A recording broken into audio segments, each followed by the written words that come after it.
परीक्षित जी पूछने लगे कि गुरुदेव मृत्यु का भय इतना क्यों आता है जीवन में?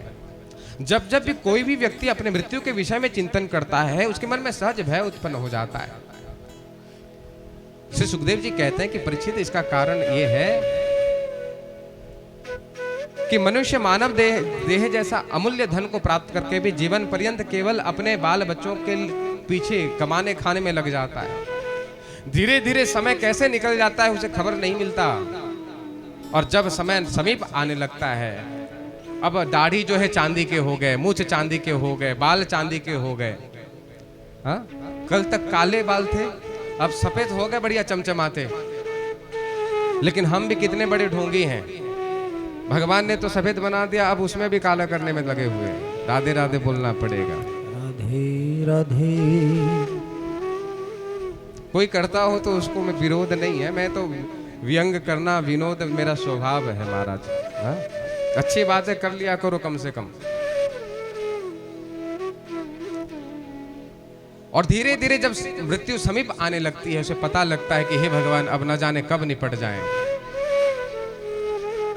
हाँ, फिर वो चिंतन करता है, हे राम मैंने इतना कमाया, इतना धरा, इतना सुंदर बंगला बनाया, इतने बड़े मेरे परिवारजन हैं, ये सब छूट जाएंगे। मेरे जाने के बाद मेरे दुकान का क्या होगा, मेरा घर कौन संभालेगा, मेरी गाड़ी को कौन सुंदर धोएगा। अब ये सब फिक्र उसे सताने लगती है। लेकिन एक बात ध्यान रखिएगा प्यारे, चाहे हंस के जाओ चाहे रो के जाओ, ससुराल सबको जाना पड़ेगा। ससुराल कोई हंस के नहीं जाता, सब रो रो के जाते हैं। हाँ या ना माता है? मायका ना किसी के लिए परमानेंट था ना किसी के लिए होगा। ये संसार क्या, ये सब मायका है प्यारे।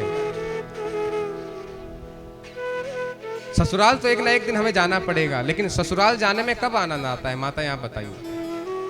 ससुराल जाने में तभी आनंद आता है जब पतिदेव के साथ प्रेम का संबंध बन जाए। एक पति के प्रेम के बल पर एक बिटिया अपना घर द्वार परिवार, वो बचपन का आंगन, अपना सरनेम, अपना गोत्र सब त्याग देती है। किसके बल पर? बोले केवल अपने पति देव के प्रेम के बल पर। उसी प्रेम के खातिर वो अपना परिवार सब छोड़कर निकल पड़ती है ससुराल की ओर। परीक्षित, उसी प्रकार जो जगत का पति है, जो हमारे ससुराल में बैठा हुआ है, जगतपति नारायण, जगतपति गोविंद, यदि उस पति देव के साथ तुम्हारा प्रेम का संबंध बन गया तो फिर ससुराल जाने में कोई दुख नहीं होगा, कोई कष्ट नहीं होगा, बल्कि ससुराल जाने में भी आनंद आएगा।